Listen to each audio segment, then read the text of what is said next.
Hey, it's Candy. Did you know that I have a quiz to help coaches choose their niche? Yeah, I do. It's super popular and it has been taken more than 20,000 times. This is a fun quiz that takes you about 2 minutes to do, and it will probably give you way more clarity on choosing your best coaching niche. So now, whether you say niche or niche, it's going to work for you. And if you're a coach and you have been stuck in niche indecision, wondering what to do, then you should take my quiz and find out what you learn. You can take the quiz today at coachnichequiz.com. That's coachnichequiz.com. Okay, let's dive into this week's episode.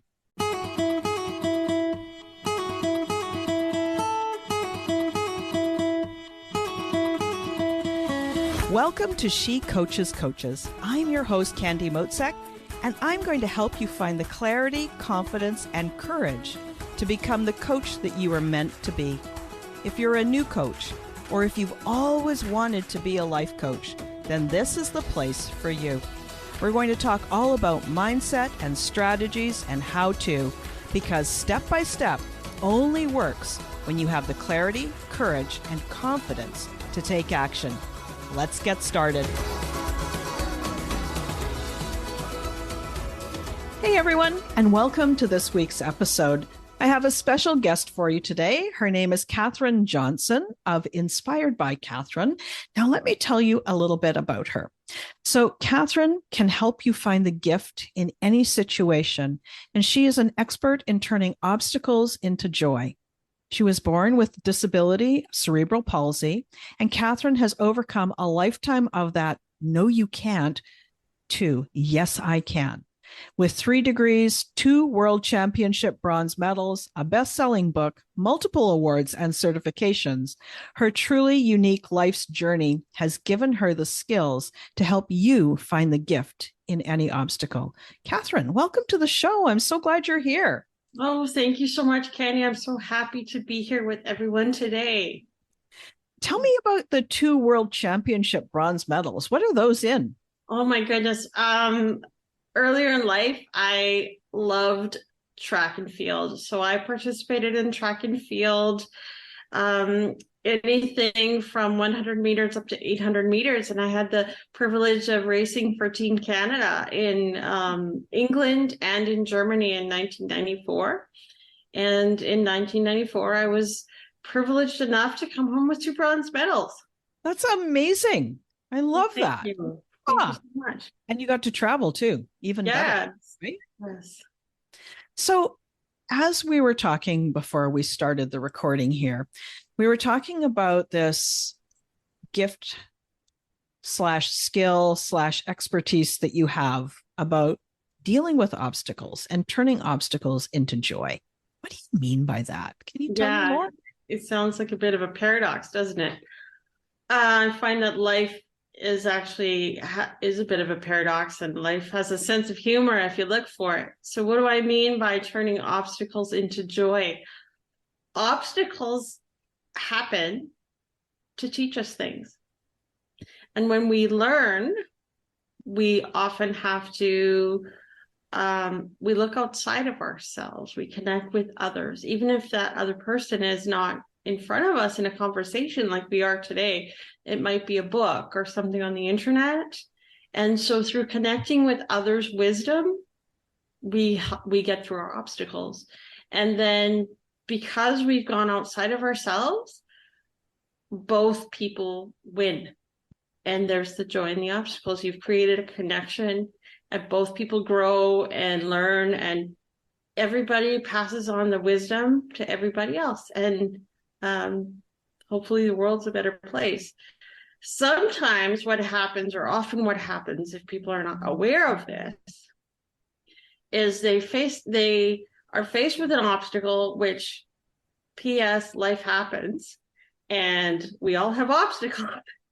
And people start to go, oh no, and they hide and they freeze and they isolate themselves, and everybody loses because they're not moving They're not moving forward. They're not reaching out. So their friends are feeling like, oh, did I do something wrong? Jane hasn't called me. She said she would call me. I don't get it. Maybe she doesn't like me anymore. And everything just gets, we pull apart from each other. And what we're really supposed to be doing, the opposite ends up happening and everybody loses. So it's my goal as a spiritual coach and business coach to teach people to embrace their obstacles and how to do that. Kathryn, you said something really interesting. P.S. Life happens. Yes. And the thing that I really heard when you were describing, what happens when, not if an obstacle happens, is the approach is everything. The perspective is everything. Right. And so when you described of like, if we look at it from a place of awareness and perspective and a place of connection and truthfully a bit of magic, like for one problem, big or small, and then we connect with others and we all grow because of it. That's right. Or that place where we, really sort of pull away and isolate. And yeah, there's just something really meaningful there and a really great lesson for all of us. P.S. Life happens. It's just that really while we were talking, I was like, I have to write that down, right? Like that's really true, and I forget, I forget that it happens to everybody, right? So how did you sort of, I don't know, stumble upon this philosophy? Like, how did this come to you? Well, part of it is the spiritual books I've read. Most importantly, I think it's my life experience.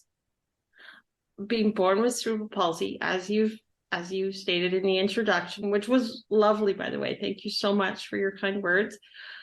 I have, since day one, been labeled in a way that is, oh, how sad.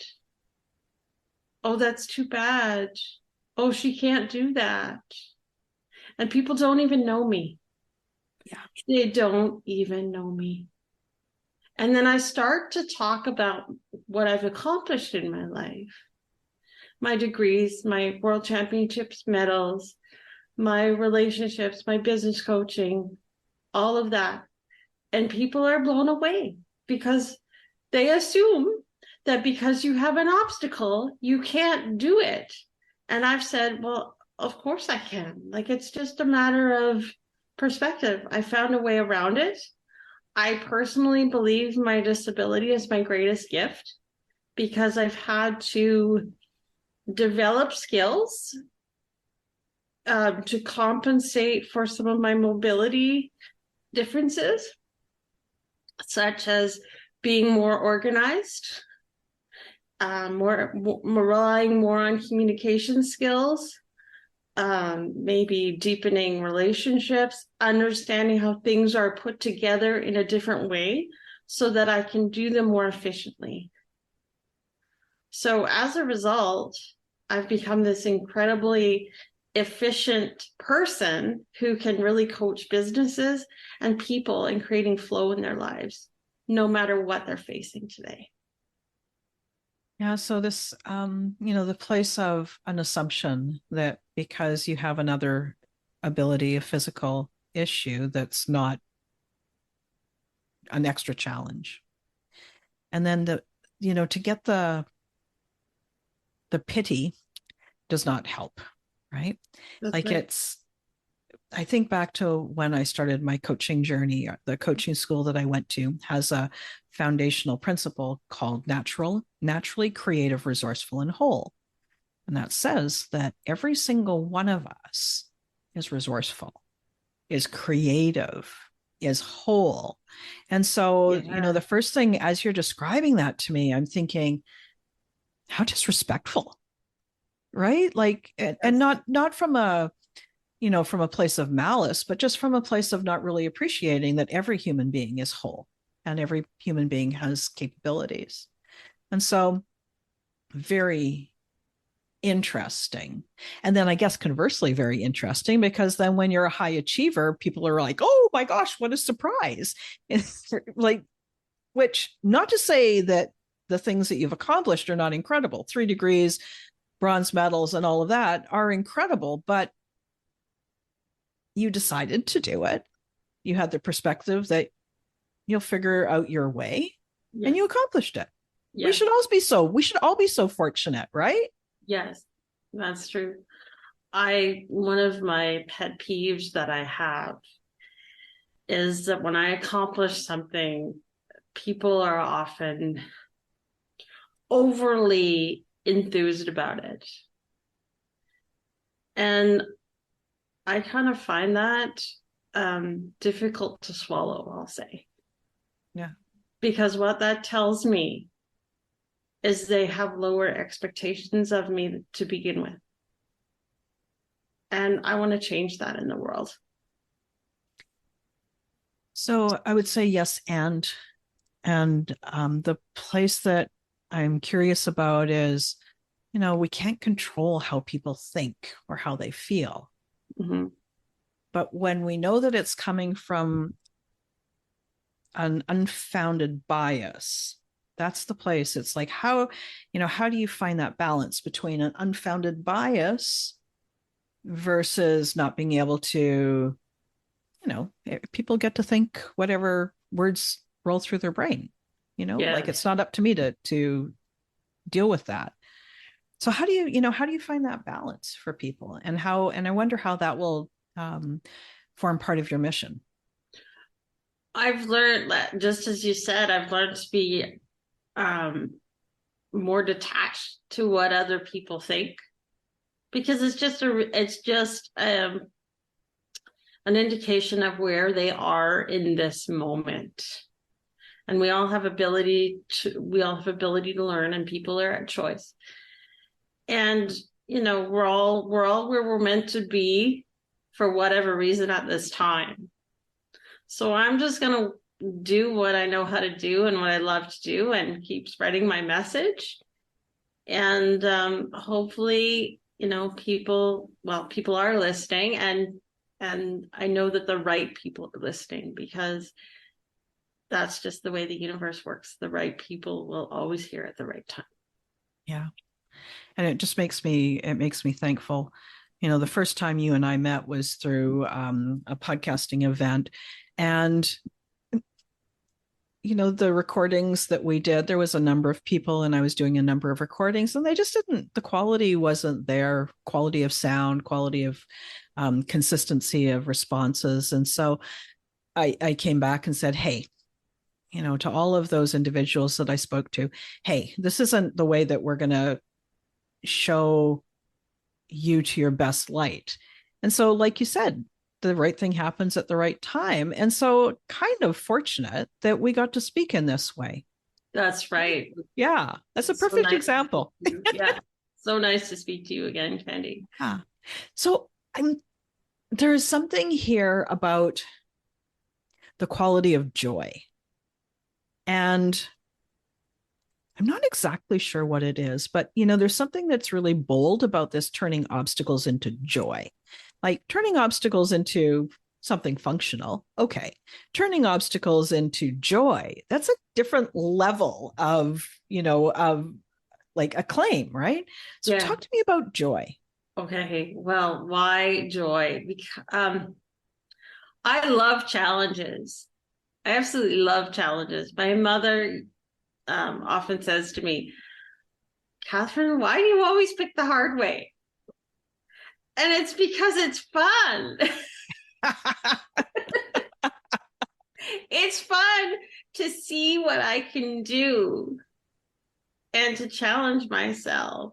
So I think that's, partly where the title comes from, the sense of accomplishment that I receive, or one can receive, when they come to the other side of whatever it is they're facing.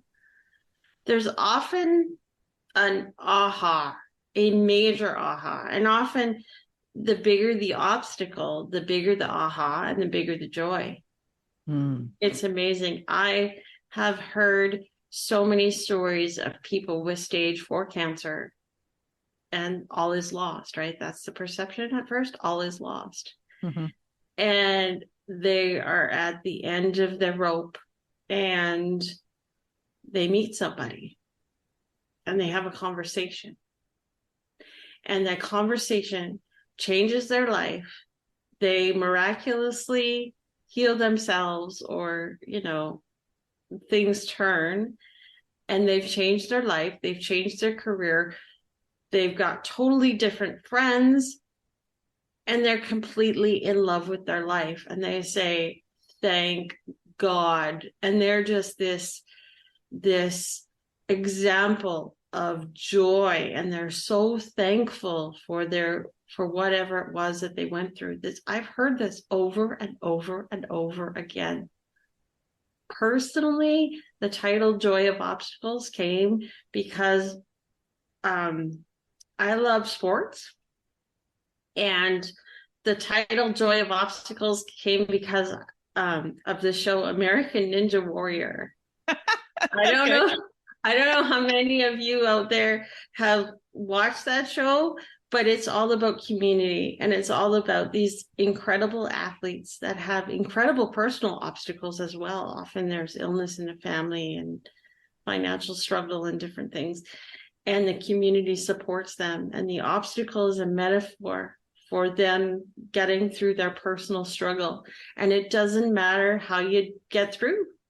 Just get through. Just stay on the obstacle course. And when they get through that obstacle, or even if they fall, they're so happy because they pushed themselves to the next level. And that's where the title comes from. This connection with their own power as humans. Right. Yeah. Well, there's a lot there. It's very profound. And, interesting, the metaphor plays out in so many areas of our life, right? And so many areas of society. If you were giving somebody just some initial recommendations, somebody who's just having a tough time, are there a couple of, I'll call them tips, but maybe tips isn't the right word. Maybe it's thoughts, a couple of thoughts that you would give them to get them started on that path, noticing the metaphor of obstacle and the possibility in what an obstacle can be for them. So any thoughts on that? The first thing I always say is look for the good. Everything happens for us in the universe. Life doesn't happen to us. It happens with us, and it happens for our greatest good. So look for the good. It might be, oh, I lost my job. How scary, how awful. Well, maybe there's a better job. Maybe you're going to discover that you weren't as happy as you thought you were. Who knows? Look for the good and understand that whatever is happening is for learning and growth. So keep looking for the learning. What am I learning? What am I learning about myself? What am I learning about my assumptions about life? Is that true? Or maybe there's a different perspective. Right. Such a coach approach, right? So look for the good. And we know, it's a bit of a trite saying, but where you focus is what you create more of, but it's true. Yeah. So look for the good and then look for the learning. Yeah. And be curious and question. I love that. Yes. Kathryn, it has been so interesting talking to you. Do you have anything else to add on these tips and thoughts and such? The last thing is, don't do it alone. My third key is always to connect with others through your obstacles. And I'd like to offer everyone my free downloadable lead magnet for 5 mistakes people make when faced with obstacles. That's got 5 keys on there that they might enjoy. I bet they will. Yeah, I'll make sure to put that in the episode notes. And would you mind sharing your website with us as well? Just for those who are listening and driving at the moment, if they can hear it, they can, the next time they've pulled over, they can kind of key on and come and check it out. Sure. My website is inspiredbyKathryn.com. And Kathryn is spelled Kathryn, inspiredbyKathryn.com. Thank you, Kathryn. It's been such a pleasure talking to you. And this is one of those episodes that is going to give everybody pause. You all get to pause and consider and learn and get curious and look for that joy, right? Wonderful. Well, I love to connect with people. So if anybody wants more information, feel free to reach out. Thank you.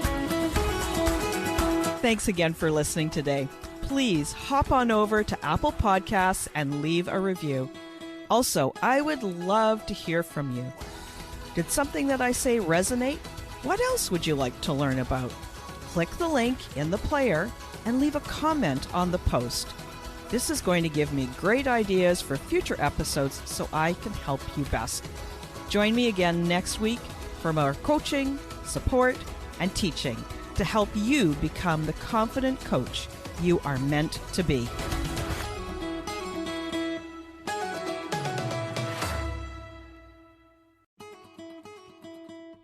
Hey, it's Candy. Thanks for listening. Your attention means the world to me. Now, before you go, there is one more thing that I'd like to share with you. Do you have a child or loved one who is LGBTQIA+, and you wish you knew more so that you could better support them? Or do you wish there were a safe, supportive community where you could talk with other parents and allies who are on a similar journey? My name is Heather Hester, and I am introducing the Just Breathe community. It's a virtual oasis of calm and empowerment to help you balance the beauty and the messiness of this journey. To learn more, text BREATHE to 847-881-3324 or click on the link in the show notes. That's BREATHE to 847-881-3324. I'm so excited to meet you.